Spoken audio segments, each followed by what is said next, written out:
Good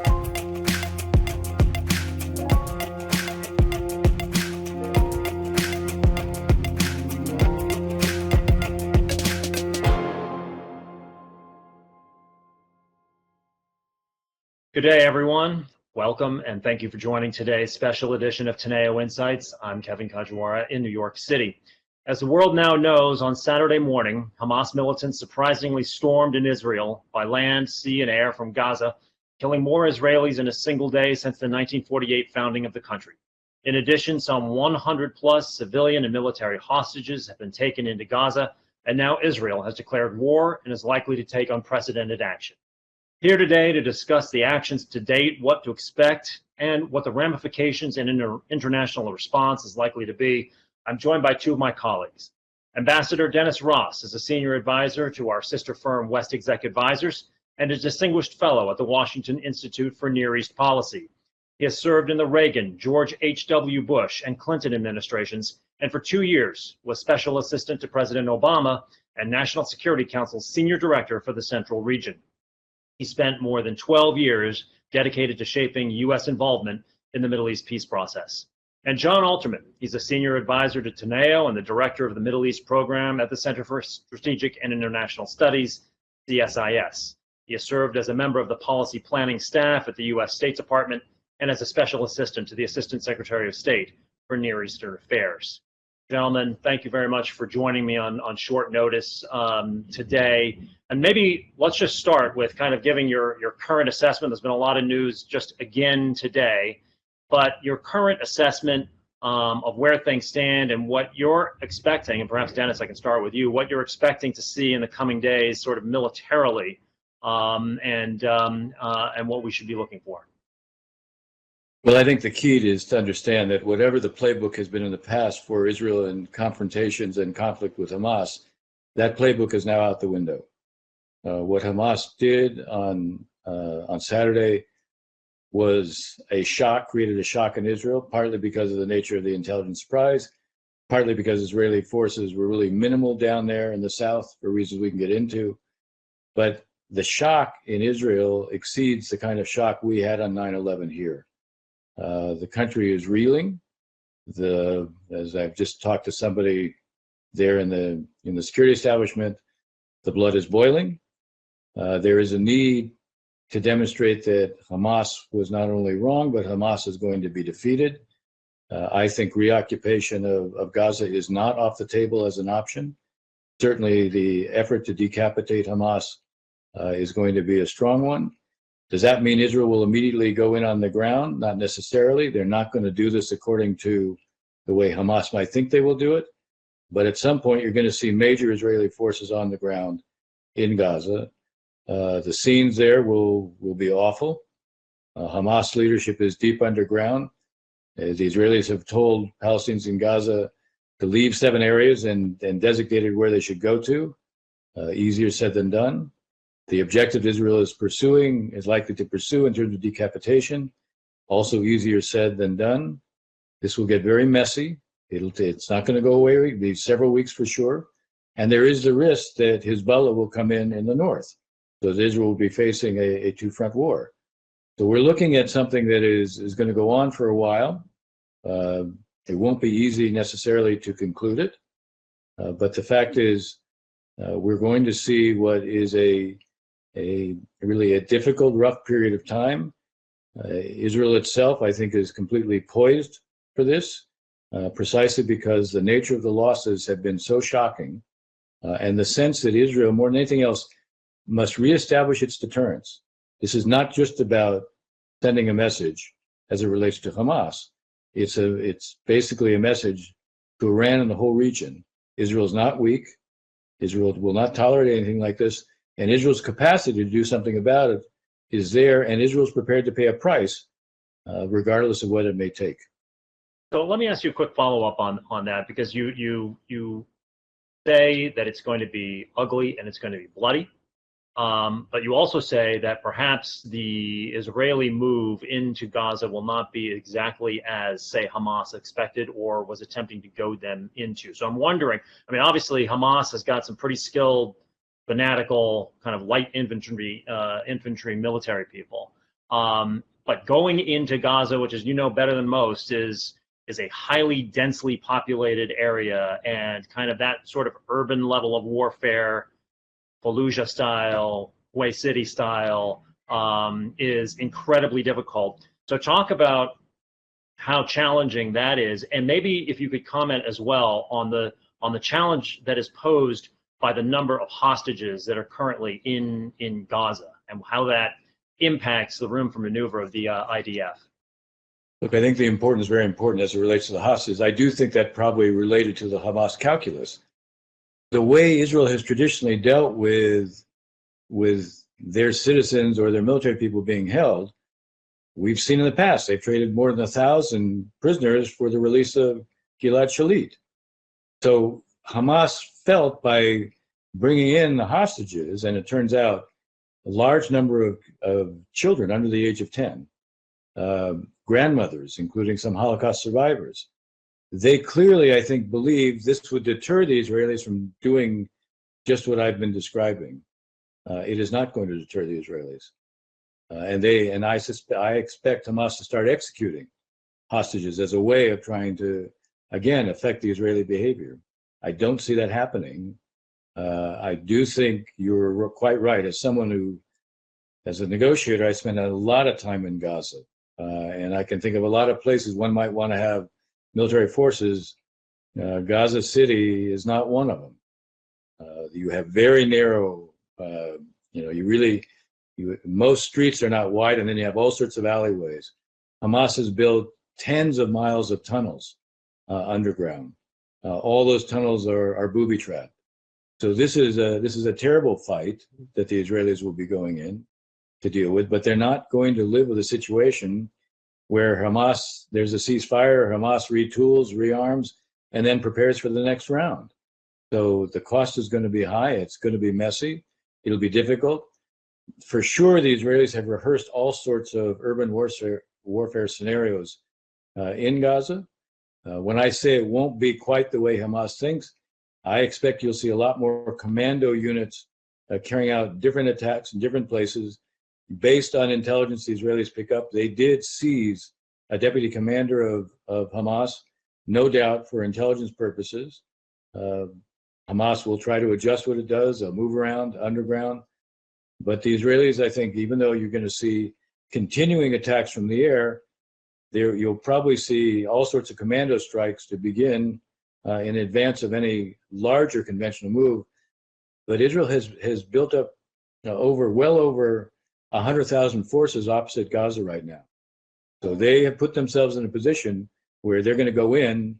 How, when, precisely, the way in which they do it, that remains to be seen. John, let me bring you into the conversation here, because I think that, let's put aside for a moment the scenario that Dennis brought up a moment ago about Hezbollah opening up another front in the north. But just focusing on the Gaza situation for the moment, this is something you and I have been talking about over the course of the weekend quite a bit. I think, obviously, as Dennis suggests, managing the conflict, as Israel has been attempting to do for a very long time, is kind of now over. But what's the end game, or what do you think is the objective then now in Gaza? Because one of the things that has stayed Israeli hands for a long time is not wanting to occupy this territory, right? And also, what might take the place of ruling in the region other than Hamas? Could be even worse. So, what do you think Israel's objective is here then? I thought you were asking about Hamas's objective, and now we're talking about Israel's objective. They're different.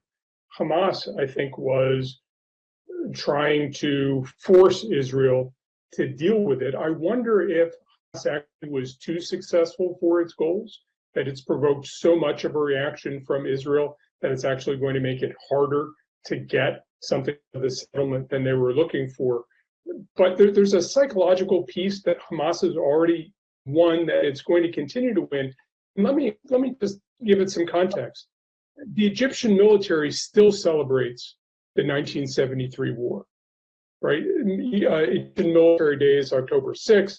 There's 6th of October City, 10th of Ramadan City, all kinds of things for the Egyptians, even though the Israelis reoccupied Sinai, pushed the Egyptians back over the Suez Canal, and were 100 kilometers outside of Cairo.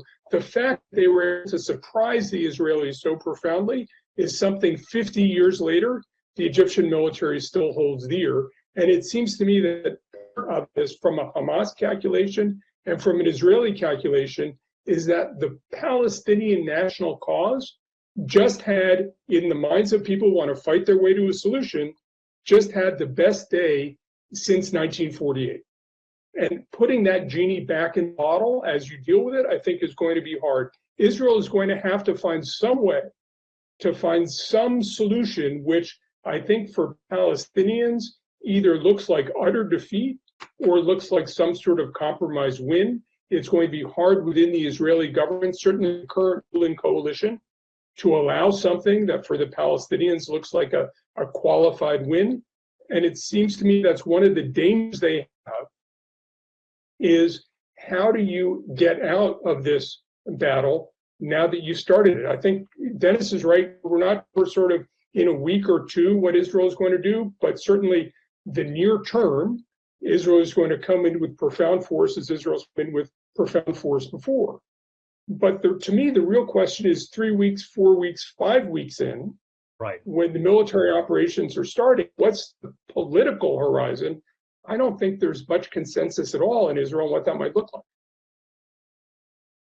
So if I could pivot here for just a moment, Dennis, we've seen the news that the United States is moving a carrier battle group into the region. I assume that notwithstanding the sort of declining actual military utility of aircraft carriers, there's still no better sort of geopolitical show of force than that type of hardware. But I'm just wondering, where does the U.S. stand in the situation where there are a number of U.S. hostages, American hostages, being held here as well? And to your point, if Hamas starts killing them, can the U.S. be drawn into this, or is the military relationship between the U.S. and Israel such that, and with the Israeli competencies in their special forces and the like, that we are unlikely to get involved? I think it's highly unlikely we will be drawn directly into it, although the decision to send a carrier battle group to the Eastern Mediterranean is clearly designed to say America is going to back Israel. America, we've seen it in terms of what President Biden has said, what the Secretary of Defense has said as well. There are 9 American citizens who were killed as part of what Hamas did.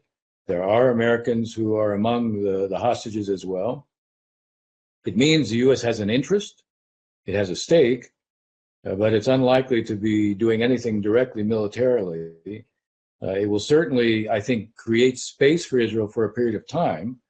John's point about, the longer it drags on, you can anticipate at a certain point, probably not in the too distant future, President Biden will have a conversation with Prime Minister Netanyahu, and he'll ask him the question, what is your end game?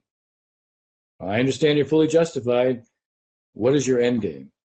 And I think Netanyahu is going to say something like, the end game is we decapitate Hamas, and it may be that we create a circumstance where we occupy for a while, but we're prepared to hand it over to some kind of UN trusteeship of Gaza. The notion of what I'm saying right now, I'm not sure the Israelis themselves have figured out. I'm not sure they've figured out, okay, we're going to decapitate them because we have to show. We have to deal with the very point that John was making. Psychologically, Hamas cannot emerge from this as a victor. It has to be seen as it took this horrendous operation and it paid the ultimate price for it. Now, being able to turn that into a political outcome, again, it's easier said than done. I wouldn't be surprised that the Israelis may not begin to be thinking about how do you create a circumstance where Hamas is no longer in power in Gaza. Israel's not going to be in a position where at the end of this, Hamas can again present this kind of a threat somewhere in the future. Now, the Palestinian Authority is not going to come into Gaza riding on the back of an Israeli tank. But it is possible that there could be discussions about some transitional arrangement where they would in time come in after there's been some sort of external international presence that helps to govern there. And it's worth pointing out as well that Hamas is more popular in the West Bank than Mahmoud Abbas is. So it's not a foregone conclusion that there would be sympathy in the West Bank for extending the rule of the Palestinian Authority. In fact, there may be sympathy for Hamas. And, Israel could, as Dennis rightly pointed out, Israel could be fighting a two-front war. Israel could be fighting a three-front war, especially if the instinct of people in the coalition is we have to really beat down any sense of violence, opposition, support in the West Bank, support vigilante actions from settlers. We've already seen an instinct from some ministers to do that. I think the worst case scenario for Israel is if it ends up in a three-front war and needing to deter in a permanent way three sets of adversaries with a very, very different sets of capabilities, but all of which can really affect Israel and average Israelis' daily lives. Okay, so I want to return to the American and the international response in a couple of minutes, but since you guys have both sort of brought this up in a sense, Dennis, there's been a lot that has been made and speculated on with regards to the role of Iran, not only as a longtime patron of Hamas and sort of expert utilizer of non-state actors within the region, but there's been speculation about their direct involvement in this action. And I guess my question is what your assessment is of that. In a sense, does it matter?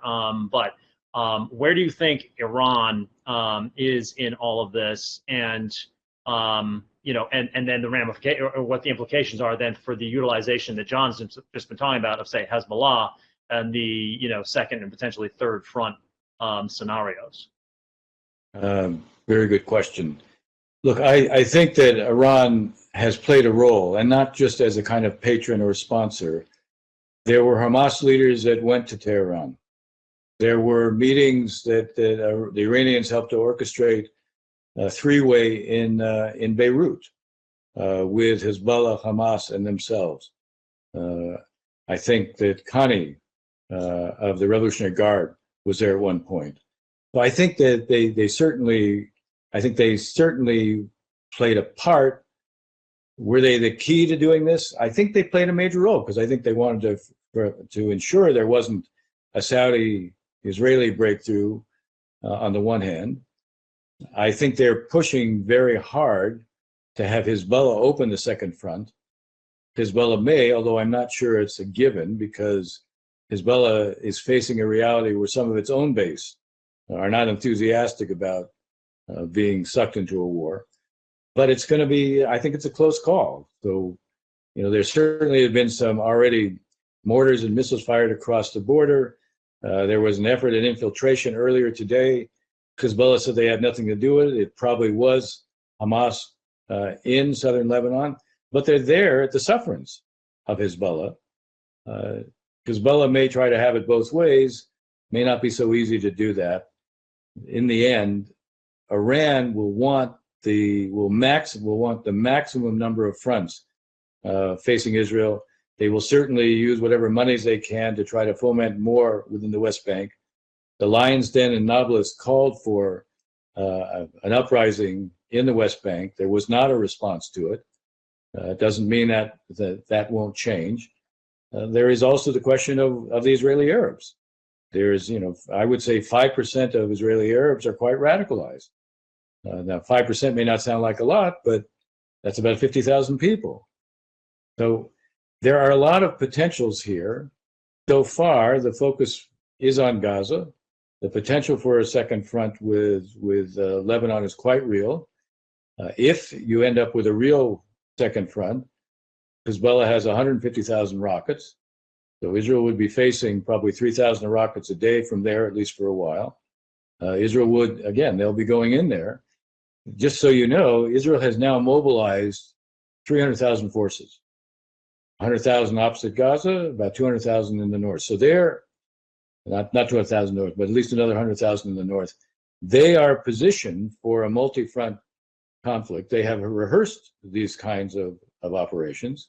Doesn't mean that anything is going to be simple for them, but I think no one should underestimate their ability to conduct that, but also no one should underestimate that this is something that can be resolved very quickly. We're in for a very messy period, and I think when we look at a time frame of up to a month, that's not an exaggeration and shouldn't be thought of as an exaggeration. Yeah. Kevin, can I just amplify John, one of do the you- things that Dennis? Yeah, I was going to ask if you concur with that because, and also, kind of begs also the question about how much agency Hezbollah and Hamas, for that matter, have vis-a-vis being, agents of Iran. I don't think Hamas is an agent of Iran. It's certainly a client of Iran. I have a really hard time imagining that Iran would have given explicit direction the way it was described in the Wall Street Journal yesterday. I was in touch with the Western ambassador in the Middle East today. We both agree that it's very hard to maintain operational security the way Hamas did against the United States and Israel, which have Hamas as a principal target of intelligence collection, that starting to talk about this in third countries and talking about the Iranians with the sense that, intelligence agencies have penetrated all these organizations. It strikes me that this either serves the interest of Iranians who want to show the Revolutionary Guard is actually active and has fingers everywhere, could arguably serve the interests of Israelis who want to get the world focused against Iran. I just am not sure it serves the interests of truth. Again, strategic support, sure. Emotional support, sure. But operational guidance, that strikes me as a lot. But here's where Iran does have operational guidance. The difference between Gaza and Lebanon is Gaza is controlled by the Egyptians on one hand and by the Israelis. The tunnels are hard. It's hard to get things into Gaza. It's really easy to get things into southern Lebanon. You can go overland from Syria, which has a very close relationship with Iran, with the Revolutionary Guard Corps. What Hamas has in terms of rockets, you can just fire things up and hope they hit something. Hezbollah has missiles, and you can target them. And I think Hezbollah's ability to really damage sites in Israel is multiples of Hamas's ability to damage sites in Israel. And for the Israeli military, as Dennis knows much better than I do, this has been an ongoing concern of at what point do you take out this Hezbollah capability? It's been building up years and years and years, because at some point you get to a point where you can't take it out. It's too big. Whether we're at that point, I don't know. But the missile and air defense problem from the north is multiples the difficulty of the air defense problem from the south. Can I just add, I want to pick up on one point.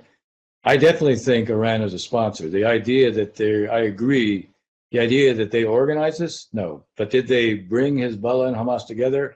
Have they worked with Hezbollah and Hamas? Have they encouraged Hamas to do more? For sure. For sure. The reality of this surprise means you couldn't have had that many know about it, because then it would have been discovered.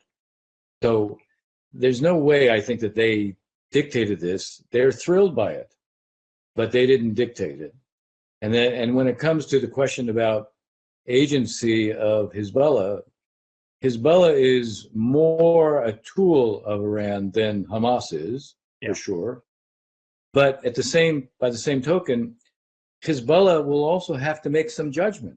Nasrallah will have to make some judgments about what will be the consequences for Hezbollah in Lebanon if they join this war and Israel goes all out, and they will, because the 150,000 rockets that they have, not all of them can cover all of Israel, not all of them have big payload, but maybe 75,000 do. Of the 75,000, they probably have 1,000 now that have precision guidance. So that means the potential to saturate Israel's missile defense network is quite high. And that, by definition, means Israel will conduct what they will call an all-domain war, meaning it'll be cyber, it'll be, it will be electronic countermeasures, it'll be going in on the ground, it'll be from the air. The fact is, ultimately, Hezbollah probably doesn't want to face that. And the question you ask is a really important one, because I think frequently there's a sense that Nasrallah ultimately is a Lebanese, and that will determine what he does. We are going to be watching. This is a very interesting case, because given the mood of Shia, especially in Lebanon right now, not at all clear to me that this is going to be, there would be such a desirable move from Nasrallah's standpoint to actually go to war. I will watch to see if we see things heat up a little bit. Does Hezbollah launch rockets, but is everything sort of kept in the north? If it's kept in the north, they're signaling the Israelis, we have to do certain things, but we don't want this to turn into an all-out conflict. And because Israel's own interest is not to turn it into an all-out conflict, because they want to focus on Gaza, you could see that. But obviously, it's easy to say that, and it's also easy to miscalculate as well. Those kinds of signals, it's not a science where everything is always read the right way. Can I just go back to something you just said, though, because I don't want to. This is a subject for a whole other call, but it begs the question. Iran has shown itself to be pretty masterful at inflaming things, mobilizing, using these non-state actors and proxy actors, enabling them to cause a lot of disruption, and yet then nobody wants to engage them directly, especially kinetically, because of all of the potential ramifications. And at the same time, of late, with the sort of reemergence of kind of great power rivalry, they seem to be playing, say, the Russian and China game pretty well, all things considered, and even engineered the or were a party to this trade of American political prisoners for the freeing up of money held in escrow in South Korea. All of this. I mean, are we seeing sort of a triumph of Iranian grand strategy playing out here to a degree? Well, clearly, they're looking to demonstrate that they have all sorts of leverage. It is ironic that on the outside they look to be successful, and on the inside they're increasingly failing. Now, that may feed their interest in doing more on the outside. I don't think it helps their long-term stability on the inside. They have created proxies that you see very much in Iraq and in Syria, and obviously in Lebanon. I don't put Hamas in the same category, but there's a convergence of strategic interests. They are heating things up, and obviously they think right now they stand aloof. They can heat things up, things can look terrible, and no one's going to touch them. And right now, Israel doesn't have an interest in doing it, because the focus has to be much more on Gaza. Where things will be over time, I think, will depend. Israel will look for opportunities down the road for doing payback against the Iranians, for sure. So, John, the other piece that's important is Hamas, is operating on the cheap, but it's also giving this impression that it's highly competent. And Iran loves when people talk about the capabilities of the IRGC. Iran is plagued by infighting. One of the stories I heard about Iran-Saudi negotiations is the Iranian side was so disorganized, the Saudis threatened to call off the talks to have a peace agreement, which is what the Iranians wanted to do, because the Iranians are the gang that can't shoot straight. And one of the reasons that I'm a little skeptical of this Wall Street Journal saying the Iranians are behind it all is it seems to serve this narrative of supreme Iranian competence, that everybody is being micromanaged and the Iranians are calling all the shots. When the reality of Iran, not just on their domestic economy, but the way they do diplomacy, the way they do intelligence, nobody trusts one another. Everybody's infighting. Everybody's looking for who's going to be the successor to the supreme leader.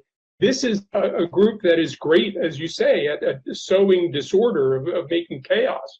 But in terms of actually doing things and adhering to a strategy that advances Iran's national interest, they don't do that nearly as well as they'd like people to believe. So, John, let's pivot quickly to the domestic political scene in Israel. much has been made of the recent, sort of domestic political chaos, the protests, the issues over the judicial reform, et cetera, as having potentially distracted them, and so on. On the other hand, I also think that a lot of those who attack Western democracies over history have sort of shown that they have underestimated, the willingness of democracies to come together in a moment of chaos, and we've seen that with people who have kind of stepped away from their military commitments because of the judicial chaos, and now re-upping, and they're showing up, as Dennis suggests. But what's the reckoning going to be, in your view, in Israeli domestic politics here once the dust starts to settle?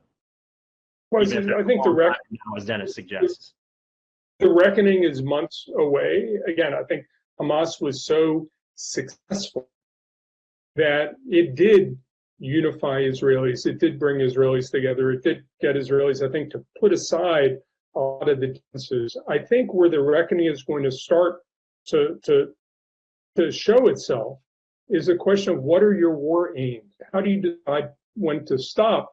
And can you get the coalition, the ruling coalition, on board for the strategy to move us into the next phase?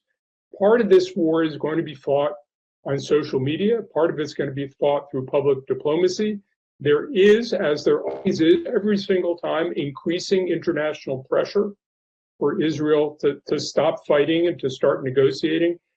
And it seems to me that it's at that point, not for the next month or so, but in the 2, 3, 4 month period, you're going to have a combination of, so what's the actual strategy, what's the political outcome you're looking for, and a real reckoning on the intelligence failure, the military failure, which seems to be really profound, and which people both in the Israeli opposition, but also people in Netanyahu's coalition, are going to be extremely critical of.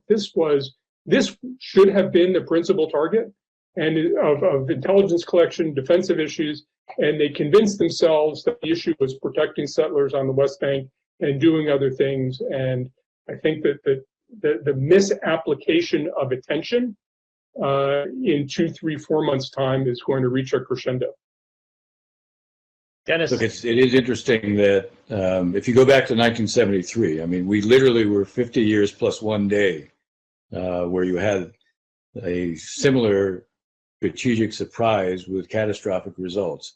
This is even worse, because you lost more in 1 day than you did during the entire Intifada and during any single day during the 73 war. The Agranat Commission was formed. The State Investigation Commission looked into what was the failings before 73. You will have a state commission again, and the focus will not be only on the intelligence and the military failures. It will also be on the political failures. It'll be hard to believe that there won't be a huge political set of consequences given what has happened here, because it's unlike anything we've seen before. You never had these kinds of losses since 1948. So it'll be big. I do think we're likely to see a national unity government emerge soon, given the scope of what's going on. I think that is increasingly likely, and that'll make it easier. That'll create an umbrella for the decisions that are made during the war, but it won't prevent the reckoning later on. And there will be a reckoning later on, but no one wants to do that reckoning now. There is a very strong coalescence. You have those who were calling the brothers in arms, who were calling for the reservists not to report before because of the judicial reform or overhaul. They were among the first calling on everybody to go. It turns out that the number of reservists that are reporting exceeds any time that we've seen in the past when reservists were called up during a conflict. Again, the shock of this and the sheer horror of it, the view that Hamas is being looked at literally as not being human beings given what they've done. And that has created a coalescence. Political factors are not at issue at all right now. That's why I say I suspect we will see a national unity government, a national emergency unity government pretty soon.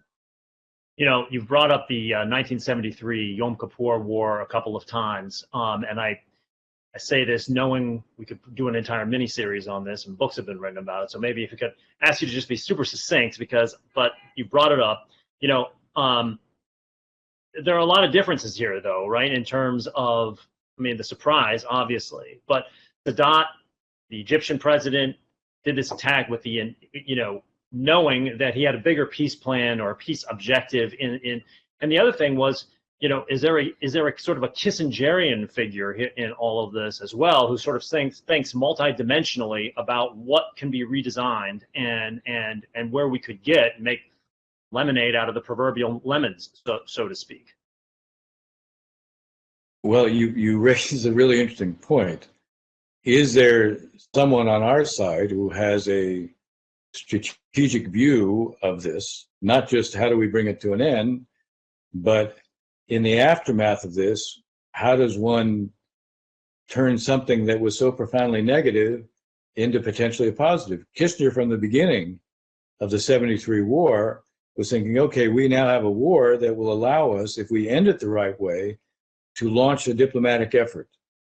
This is really different. You had Sadat then. Now you're talking about Hamas, and we don't know what Hamas is going to look like at the end of this. I would say, as I said earlier, if the Israelis can succeed in an objective that relates at a minimum to destroying Hamas military infrastructure and decapitating Hamas, and potentially, therefore, creating something different within Gaza, does that not create some kind of political opening? I would suggest that actually we should be thinking about what might be done in that event. My own thinking is, at a minimum, one might think about some kind of even during the war, emphasizing that there has to be a complete disarmament of Hamas, a mechanism that ensures that if there has been complete disarmament, a mechanism that ensures it can't be rearmed, a kind of Marshall Plan, which has never worked before, because as long as Hamas could basically destroy anything in a moment's notice, who was going to go ahead and invest? And you always had the sense that Hamas, at a certain time of its choosing, was going to launch this all over again. So if you can come up with something of that sort, you have a chance to really transform Gaza so that it can't be the kind of threat that it has been. And if you're doing that, then you can be taking a larger look at, all right, what can be done on the Israeli-Palestinian front, not to end the conflict, but begin to put it on a different trajectory. That was going to be potentially the benefit of the breakthrough with the Saudis, because there were some Saudi conditions that were going to require not just life getting better, but some tangible moves that would demonstrate that two states were being kept alive as an option. So here again, thinking about how you can take advantage of a moment, as awful as the moment is, really is the task of diplomacy. So, John, one of the big questions, and Dennis has just sort of alluded to it here, we're getting a lot. As I said at the outset, a lot of businesses, multinationals, investors have been sort of operating as if the Middle East was on a kind of one-way road to stability in the last few years, as most evidenced by the Abraham Accords and the like. So one of the big questions that's out there is, is this going to put a halt, slow down, or fully stop the diplomatic initiatives between Israel and Saudi Arabia? And are there any bigger ramifications for the relations between Israel and those that they had already entered into the Abraham Accords with? Any thoughts? It's already put a halt to the talks with the Saudis. They announced that today. I think the Israelis have other things. They have their hands full right now. They're not looking at it. I think a couple of things. One is that Hamas's argument is we will disprove the Israeli theory that you can just ignore Palestinian suffering and lead to a peaceful integrated region. And Hamas is saying, with this action, we can disrupt that course. You can't do it without us. But as Dennis very rightly points out, it is possible to think forward to broader Arab involvement in Arab-Israeli peace, Palestinian-Israeli peace, the development of Gaza. It's possible to conceive that there will be a really instrumental Arab role in consolidating a peace, but it's going to require both the ability of somebody to ensure that terms are being upheld on the ground. And also some trust on the Israeli side that this is not just going to be the Qataris and the Saudis rearming the Palestinians another round against Israel. But again, from a diplomatic perspective, we certainly have potential seed for a potential role of Arab states on the landing of this conflict. Egypt has played a role negotiating truces and ceasefires and those kinds of things in the past, but it seems to me possible to envision an Arab role in helping Israel think through a future. But Palestinians have to be willing to accept it. Israelis have to be willing to accept it. And I think, quite frankly, right now, there's not trust on either side to accept it and not the trust on the Arab state side to get involved. But in thinking about where do we want to be in 6 or years, that's certainly something that people should start socializing today. So Dennis, I might just add, I think, can I just add, one quick, what John said is exactly right. One of the things we need to be thinking about what the day after is going to look like. Now, there is no way at this point to get anybody in Israel to think about that. No way. That's why even the point, they're not thinking of the Saudis right now. They're in a state of shock and they're focused on what they have to deal with. But there's going to come a point where this will end. And then we will have to think about the day after. The time to think about the day after, at least intellectually, and I would say from a policy standpoint, is not waiting several months from now. It's thinking about it in advance so you're prepared and positioned to do something pretty quickly in the aftermath. So I want to give you the last word here because I know, thank you guys for doing this on short notice, and I appreciate how much time you've indulged me with already. But I guess those who are thinking about the day after already, or who have to already start thinking along those lines, are corporate executives and investors in the region.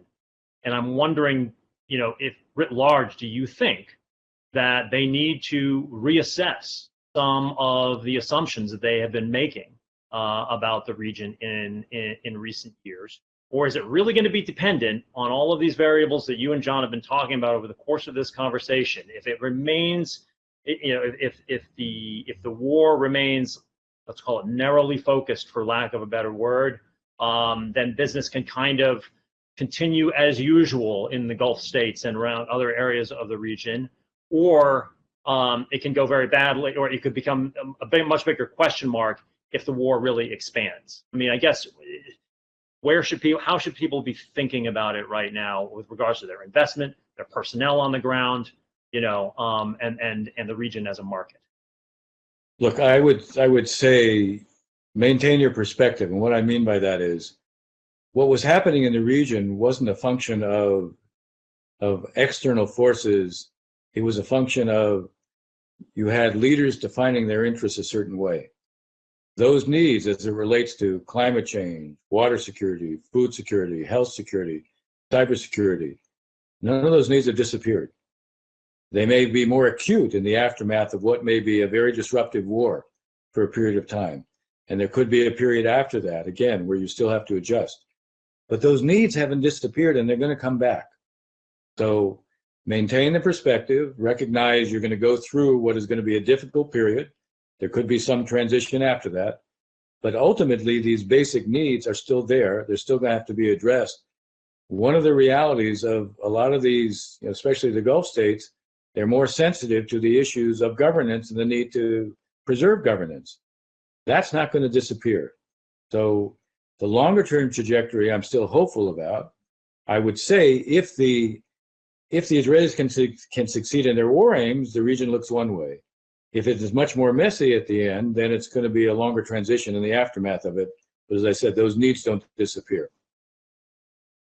Well, gentlemen, as you've both suggested, this is likely to be playing out over the weeks and months to come. We will continue to cover it. Hopefully, we'll have both of you back on as we get some more clarity on where things are going. This has been extremely helpful. So I want to thank Dennis Ross and Jon Alterman for joining me today. If you have any questions on any of this, please don't hesitate to reach out to us at Teneo Insights at Teneo.com. Until next time, I'm Kevin Kajiwara in New York. Have a great day.